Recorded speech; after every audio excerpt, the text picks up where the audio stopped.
Hello everyone, Takuya here, and welcome back to the History of Everything podcast YouTube channel. And welcome back to Alexander, the making of a god. Though I don't know necessarily how much any of you are going to appreciate this. I know that in the first episode of this, there were a lot of people that were expecting me to be much harsher on the series than I actually was, considering what happened with Cleopatra and Jinga. But the reality of the situation is that the first episode, though dramatic, did relatively closely tell the story as to what actually happened with Alexander. The biggest problem that this series, this docudrama seems to face overall, and we're going to really be getting that in today, is just how many things it eventually ends up skipping for the sake of telling a dramatic personal narrative versus a grand scale geopolitical one. Because my friends, I wasn't very harsh with the first episode, and then I watched the second and the third. And that brings us to the question of, is it bad? Yeah, it is. I'm going to be skipping through a lot of things here so that I can kind of summarize how all of this goes down, but today we're going to be looking at episodes 2 and 3, and where the whole series for Alexander, the Making of a God, really seems to go wrong. And that is, anytime it is trying to depict anything with battles to create a coherent story, it skips over way too much,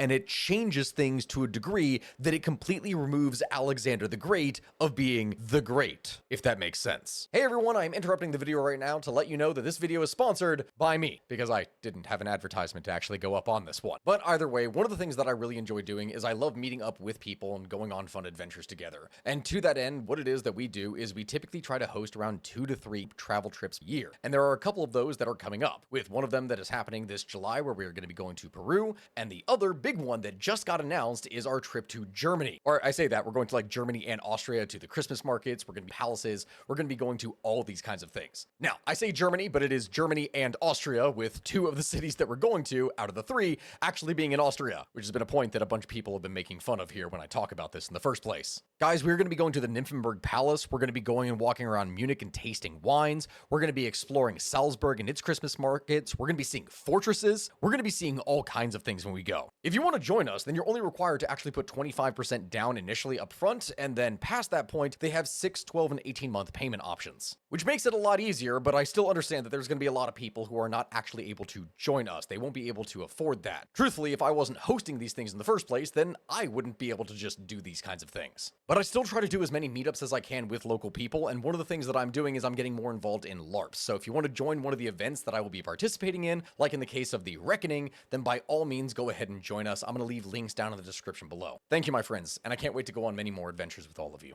Of course, as always, with the beginning of each one of these episodes, it first starts with the Oracle, who is setting the stage in the mythical meetup between Alexander the Great and Darius of Persia. Alexander, of course, has led his army out of Macedon, specifically to go and attack the Persians. And after crossing the Hellespont, this is where they are first going to do battle with the Persians. Or at least a battle is supposed to happen, but Netflix actually does get it right that initially no battle would take place when he would first cross, because Darius was completely content to just let him do what it is that he wished, that the satraps would be able to handle it, or that really it didn't need to be addressed just yet. He didn't see Alexander as a true threat yet. And when we see Darius in the scenario when he's not actually wearing a turban, I have to say that Netflix, this actually looks kind of decent. When you first are actually presented with him at the beginning of episode 2, I could legitimately look at this and go, oh yeah, hey, this is ancient Persia, this is pretty nice. And then of course this has to immediately be undercut by 2 things. 1, overly dramatic, cringy Netflix dialogue, and 2, whatever kind of hellish armor that Memnon in this is supposed to be wearing. I mean, genuinely, what is this? I have seen in many different fantasy works people talk about things with studded leather armor, alright? I understand that, but I have never once seen studs in this scenario that are gigantic pyramids that look like that scene out of Kung Pao, with Betty and his magical pyramids stuck to his chest. If you have not seen this movie, then again, I highly recommend it. This is beautiful in how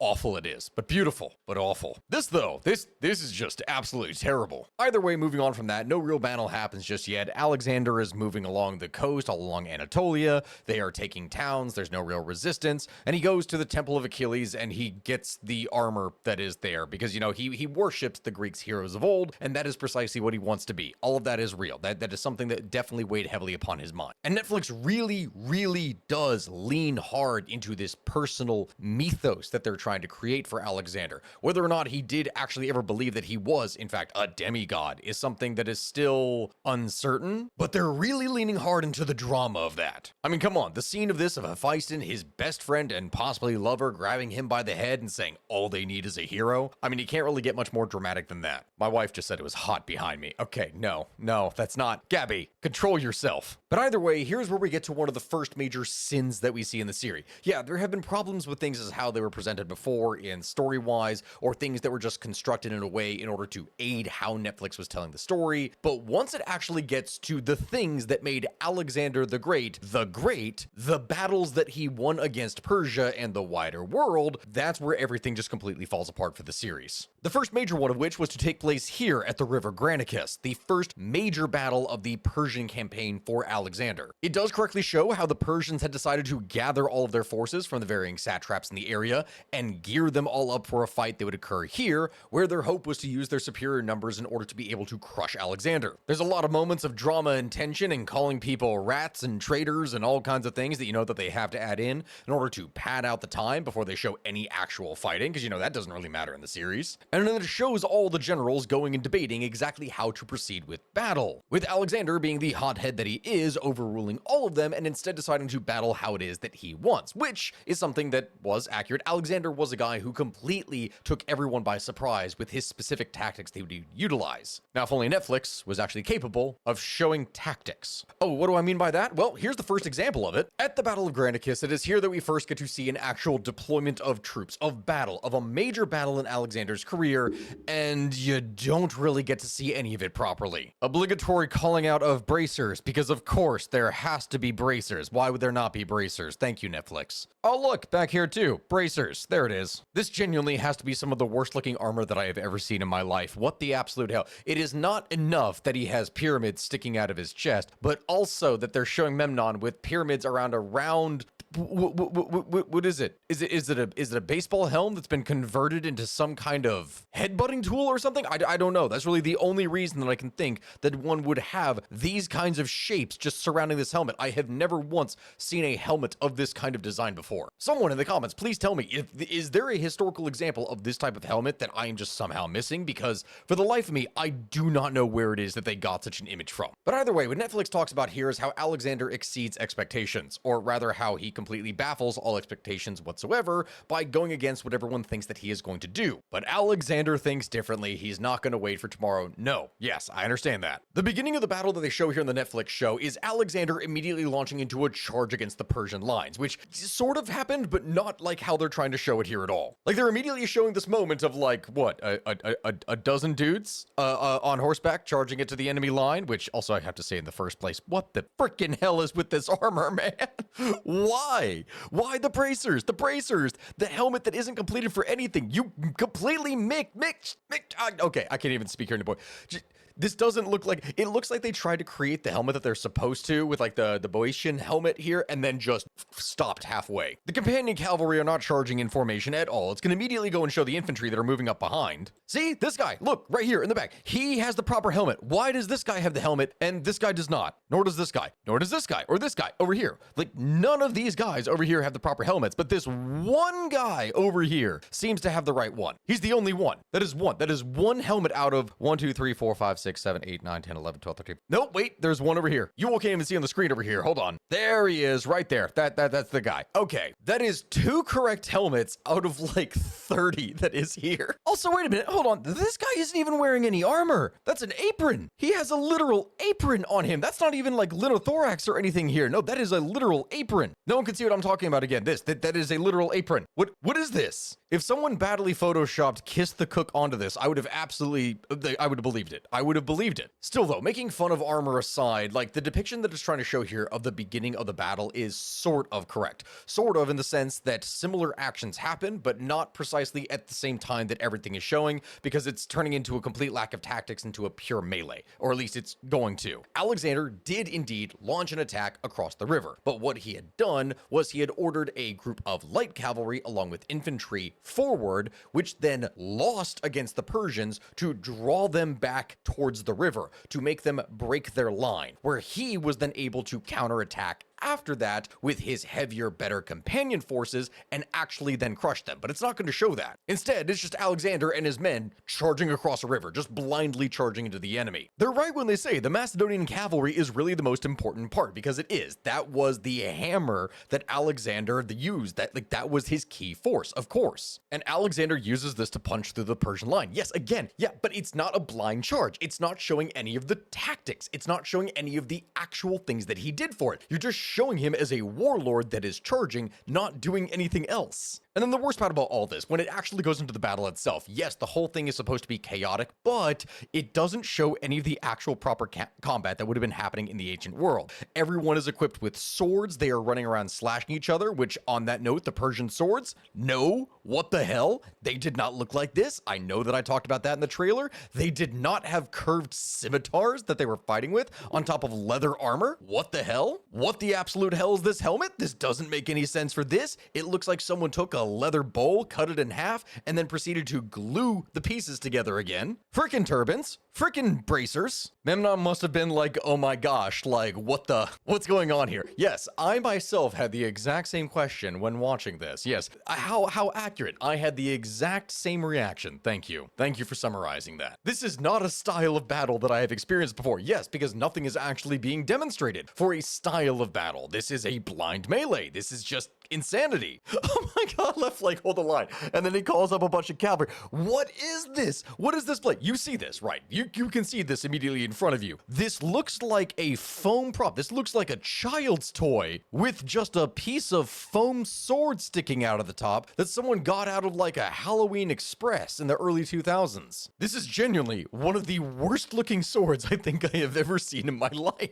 On top of leather armor and turbans. Okay, literally everything that you can see here, and obviously I can't play the scenes physically here, because if I do so, then Netflix is going to get mad and take everything down, because hey, that's what happened to YouTube. But there is no semblance of any kind of Macedonian tactics here. There is no phalanx, there is no anything. It is troops running around slashing each other with swords that the majority of which are not accurate at all, in some of the most Hollywood level bullcrap I have ever seen of any combat. Admittedly, they do it on a much larger scale in this than they had in Cleopatra, because if you remember when it showed the war scenes with Mark Antony and it was like 12 dudes in a field and that is it, this at least has like, 50 of them, but then it just looks even more chaotic and dumb rather than just stupid. This is a very fast moving battle. Yeah, you don't say. It definitely was, and it really was historically. They do actually get some accuracy points when going into this, where it's showing Alexander actually physically fighting people on the battlefield. There are many different records when talking about this that he personally slew a number of important Persian commanders. And at the same time, they talk about how conspicuous he was on the battlefield and how that did make him a target. So much so that at one point, a soldier does come up and hits him. He does in fact fall, and at that point could have been killed, but his life ends up getting saved. And they do talk about that. This whole incident with Cleitus, I think was the name of the individual. That's real. That did in fact happen. Alexander the Great could have died at the very beginning of his campaign. But yes, with absolutely no semblance of what is going on, it does show that the Macedonians drive the Persian back, that they win the battle, and then from there the Persians flee and it turns to chaos. All of that is real, but these bracers are not real, damn you, nor are these over here. I swear to God, I feel like in any kind of Netflix production here, if I made a drinking game of how many times I spot bracers where they're not supposed to be, I would have died by now. I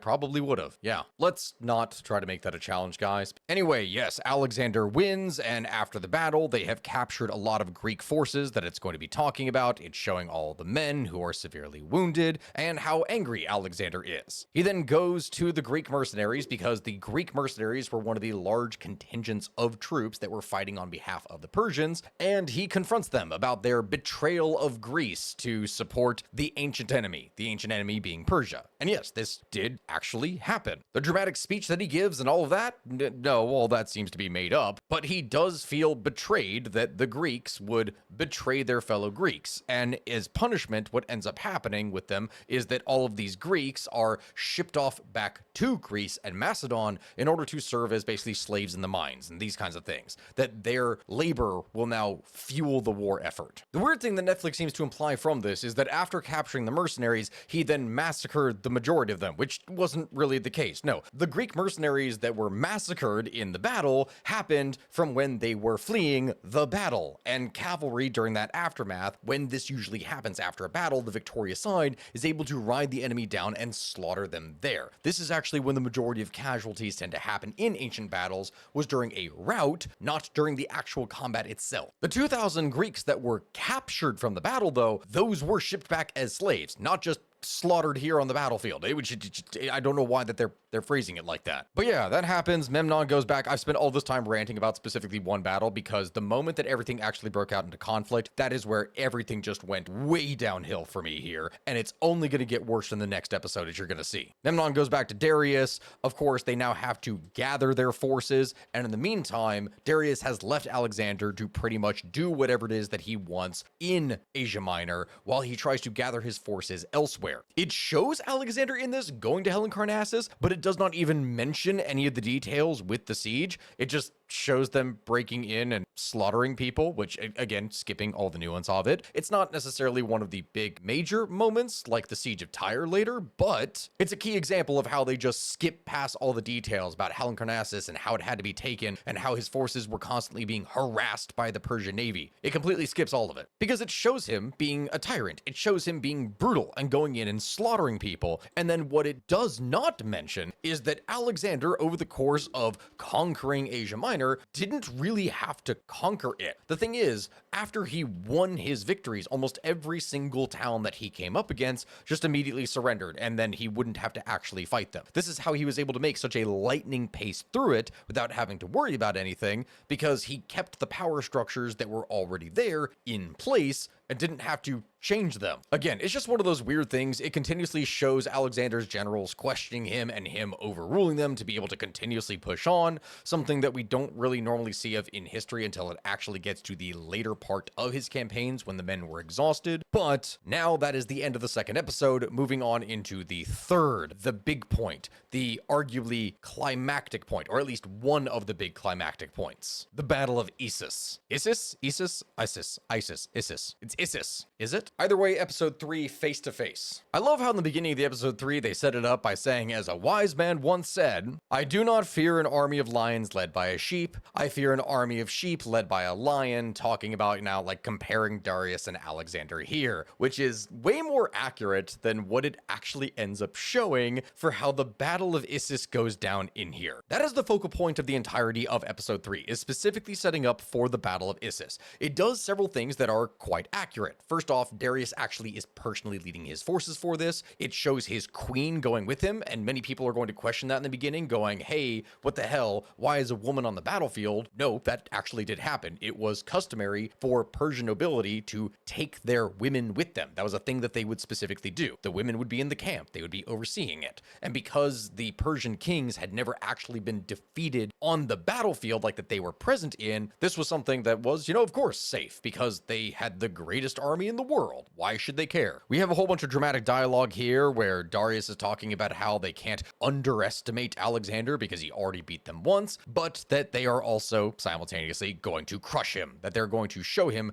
how arrogant he is being. Side note and positive thing here, because I have to give credit where credit is due, it would be unfair of me to do so otherwise. I do like that Netflix actually put in the touch of not having a person on horseback delivering a message, that instead they're using a literal runner, as it shows this guy running through this rough terrain in order to deliver a message. That is physically how the Greeks would have done it. You didn't really have riders as often as you had actual runners because you wouldn't want to run a horse on rough, uneven ground, which in turn could cause them to break their limbs. That's one of the reasons why all over Greece they utilized runners instead of cavalry messengers. But also his helmet is stupid and it looks like he's wearing a cloth apron. So again, Netflix, you lose points again. Hey, look over here, Boeotian helmets. They actually did that. Nice. Why are you wearing a bucket then? No, literally, my wife just said that they ran out of helmets. No, I got to go back to that scene again here because the line of troops that he just runs through in this, every single one of these guys, well, actually, except for this one guy, but all of these guys are wearing the correct helmets in here. Like, they Yeah, they're wearing the correct ones. What the hell? They ran out of props. Anyway, as I said, the entire setup for this episode is specifically moving towards the Battle of Issus, something where moving into Syria, going into the Levant, it is a battlefield where Alexander has to fight or else his supplies are going to be completely cut off, and that is the exact thing that the Persians are relying on. They've captured a prisoner, they're torturing him for information, they're trying to figure out what their battle plan needs to be. From the information that they're able to get, they talk about how their troops need to be arranged for the upcoming battle, and they do come up with the proper thing in here, as Netflix did get this right, that they weren't as concerned specifically because the Persians are not going to be able to bring their troops all to bear in such close confines. It's almost going to be like the Battle of Thermopylae again, where they're all funneled into a small area. There's this big moment of giving dramatic speeches before each army, where the Macedonians talk about the Persians being soft, and the Persians, on the other hand, talk about how they're protecting their lands and their women and never all this other stuff. It's just, dramatic speeches for the sake of being dramatic. It's how it works. But here it is, the big moment, the Battle of Issus, right? We're going to get close dramatic shots of each army, their troops, their equipment, everything. And again, this is when we're seeing on the line. Companion cavalry out to the front, or at least it's supposed to be, which is like 12 dudes on a horse and half of them are missing armor. So that's something. The spears in the back also do not look nearly as long enough as they're supposed to. And I understand that these could be like the hoplite forces, which I can't exactly remember the Macedonian name for it. Hold on. What were they called? Oh, here was the Hypaspatae or Hypaspists. Yeah, these are the guys with the, quote, shorter spears in comparison to the 18-foot long sarissa that specifically would have been used to guard the actual flanks of the Macedonian pike formation, because go figure, when you are wielding a massive 18-foot pike pointed in front of you, it's very hard to maneuver your troop to position to face another kind of area. You need something shorter on the flanks that can actually respond if cavalry are going to be hitting you. So none of these guys, I'm not seeing any pike formation whatsoever in all of this. The Persians, on the other hand, of course, turbans, lots of turbans. And the armor, oh my god, the armor. What is with the freaking pyramid leather armor? What is this? What is this? What is this? Why does Darius have this on? What is this? Even if the armor and the actual depictions of it look terrible, I will have to say this, is that the comments that we are getting from the experts in this case, in comparison to what we had seen from Jingo or Cleopatra or anything else, it's not nearly as inane sounding. They are right. The terrain of the battlefield really did work against the Persians because they were so constricted in such a small area, and it's going to show this. They correctly do point out how the Persians' reliance upon cavalry while simultaneously using their greater numbers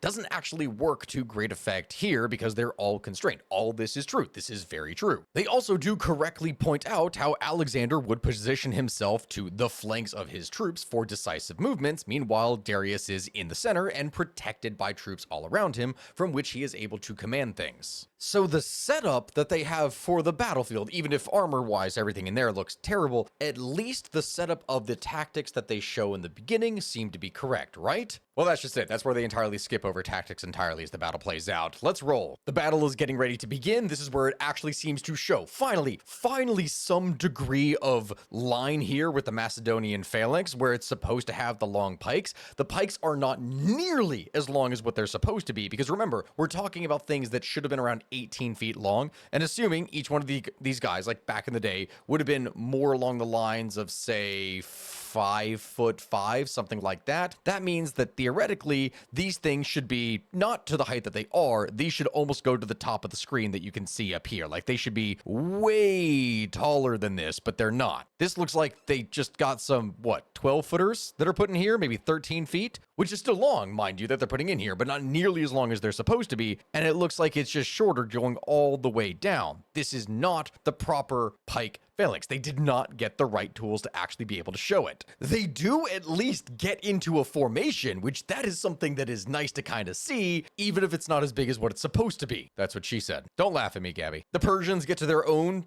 spear formation here, and you think, okay, all right, here we go. We're actually about to have a proper battle. We're about to show something. I mean, look at all these guys. This actually looks like a decent force that's put together. Surely they're going to show the careful troop movements that would have happened over the course of a complex battlefield situation, right?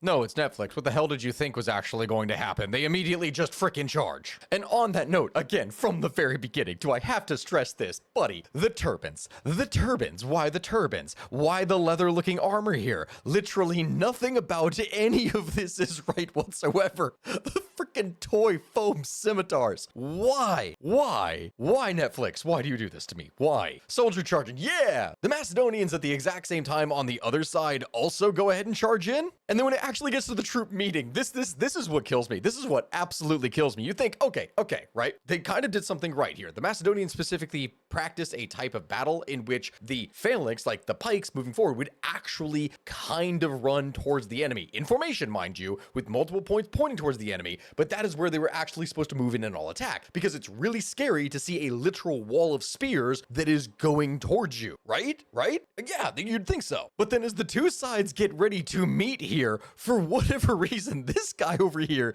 is about to jump straight up and come slashing down with a sword, and then all of those spear points that should have been pointing towards the enemy instead raise up, and now they're not. Like, what is this? What is this supposed to hit? What is any of this? 80% of the people in this shot on this side are not even wearing incorrect helmets. They're just not wearing helmets. They're not wearing anything.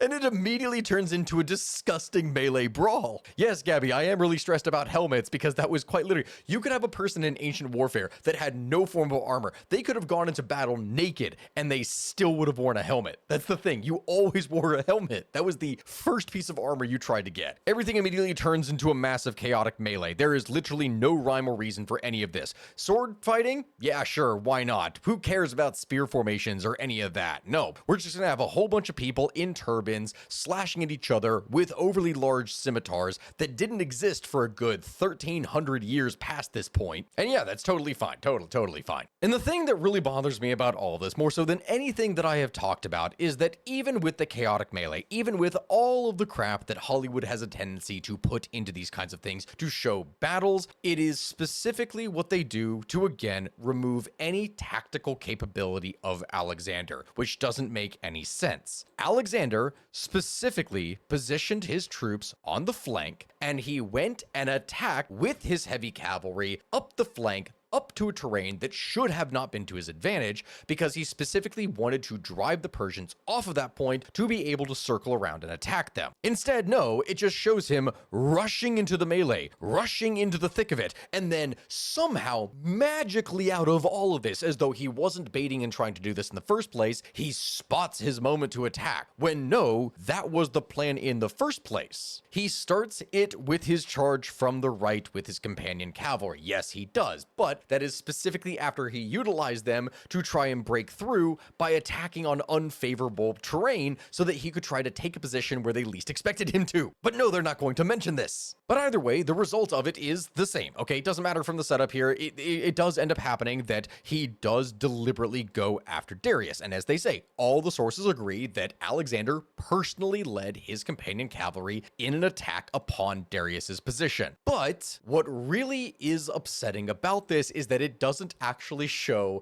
what the records talk about with Darius. Instead, no, Netflix has to add this big dramatic moment in which Alexander pulls out a spear, right? And he chucks it, like he goes and chucks it at the enemy, and he ends up hitting the guy next to Darius and missing him there, right? Okay, so they have that big moment, this big scary moment when Darius could have been killed. And there's Darius there, just standing menacingly on his chariot, staring down Alexander, looking at him, daring at him to come at him and attack him. And the bodyguards rush forward, which also I have to say on this note, like the freaking sword, man, god damn it. This whole thing, this whole setup. Okay, no, I've talked about it already 6 times. I don't need to keep on mentioning the turbans and the swords, but all of it together as it's depicting here just looks absolutely terrible. But what is so bad about this scene is that it shows the bodyguards. Like Netflix says that the bodyguards go forward and then force King Darius off the battlefield in order to try to save him. Meanwhile, he's resisting and trying to stay there and fight and protect his men, but his bodyguards are insisting that no, their duty is to the king, and because he is Persia, that they have to protect him, that the men on the battlefield don't matter. And that, what the hell? Definitely, like, it's Netflix trying to set up a whole hero scenario, because every single historical record talking about this specifically says that Darius fled as Alexander tried to attack him, that he first tried to escape, that he jumped off of his chariot and then jumped onto a horse in order to try and flee the battlefield. And he gets away. He abandoned his men. He did do so. He did tactically retreat. He didn't try to face Alexander down and then was forced away by his bodyguards. No, this wasn't some big dramatic moment for this. He actually did flee the field of battle. But no, it's just Netflix having to create more drama where there is, and this big sad moment where he realizes that he left behind his wife and his daughters and all the other people back at the camp, and he's struggling, fighting to go back there to go and protect them, and just like what is this? You know exactly what he did. Like, he knows what he did, Netflix. You don't need to go and try and add this drama into something that didn't happen. Anyway, yeah, Alexander wins the battle. The women are then met by Alexander, who of course are wary of what this barbarian man is going to do, but he doesn't touch them. And it actually does touch upon how he had no wish to harm them, that they were valuable as hostages, that he would be able to use them in order to get information. And from there, it does shock them that they do actually form a somewhat decent relationship, Alexander and Darius's wife. We're going to be touching more upon that here later, but all this is just focusing on the dramatic dialogue that Netflix creates for this specific scene. Besides all that with the battle, which, oh my God, there's still so many things that are wrong about that battle that I can't go on about it, or else I'll literally be here all day. They do talk about how Darius would go and send a offer specifically to Alexander to try and end the war. But the way that they phrase it also is not nearly as conciliatory as what actually ends up happening, and we're going to go to that. Obviously, his generals are fighting him, they're disagreeing with him, they don't want to continue on to overextend themselves, but Alexander wants to fight. They do at least mention that Darius did offer Alexander half of his empire if he would just accept peace. They do mention that, but specifically in the drama and reenactment, they don't. Instead, he's just allowed to keep the lands that he took, plus be given some gold to basically go away. To which Alexander responds to the offer of no. And they don't go into nearly the amount of arrogance that he demonstrated when he did this, because at this point, Alexander is assuming the title of King of all Asia. They only say that he is like coming for your throne, that he is doing this. They don't mention how in the letter that he sent to him specifically said that he better fight me. He says to Darius, you better fight me or else I will kill you if you try to flee. Like that's what he says to the guy. They skip over that. And so instead, Alexander decides to continue on with his campaign and march south to Egypt, which Alexander does do. But there is this moment, there is this thing that I have to specify here, because at this point, there's nothing really showing about any of the stuff with the battlefields. That's not happening anymore. It's not showing anything that was going on with the interpersonal dialogue and the drama, though all that was happening. There is one key crucial point here about this entire thing that more than anything else I've covered so far, and I know I've said that a couple times here because it's like varying degrees of anger that we're building up here, but more than anything else that has happened so far, there is one aspect about this that is the most infuriating that I said from the very beginning, them leaving stuff out. Do you know what Netflix leaves out, what they skip past here in Alexander's march to Egypt? It shows him marching south past everything and going directly into Egypt, and when they do this, it completely skips the siege of Tyre. That's right, my friends. Arguably one of the most famous things that Alexander ever did, the siege of Tyre, the thing that literally had Alexander turn an island into part of the mainland, they skip it. They skip it, and instead they move directly to Egypt. Now, I understand if Netflix perhaps didn't have the budget that they didn't want to try and show that, but in comparison to every single battle that they have demonstrated here so far, that is actually the thing that I would have strongly focused on. Them skipping that is the greatest tragedy about this entire series. That actually does make me upset like nothing else in here has, more so than any of the weapons, any of the armor. The skipping of such a crucial event is infuriating, and I don't know why they would do this. But it happens. Darius has fled at this point. He wants his wife and children back, and in the meantime, Alexander has gone to Egypt. That, my friends, brings us to episode 4, but I will likely be addressing episode 4, 5, and 6 in the next episode that I do on this here, because at this point I'll be talking too much about all the things that are wrong in here. Thank you all very much for watching. This has been Stakuyi with the History of Everything podcast YouTube channel, and I hope you understand exactly why I'm getting as frustrated as I am with this here. This is a series that actually from the beginning started out a little bit better than what I was anticipating, and then the moment that it tried to focus on anything with conflict, it immediately crashed and burned. At least that's my opinion. Let me all know what you think in the comment section below. I genuinely am curious to hear what your opinion is. If you could, make sure to like, comment, and subscribe. Do anything you can to help my videos in the algorithm. I would greatly appreciate it. Besides that, I gotta leave things here now, or else my voice it's already starting to go. I think I'm gonna strain it at this point. Goodbye, my friends. We'll see you next time.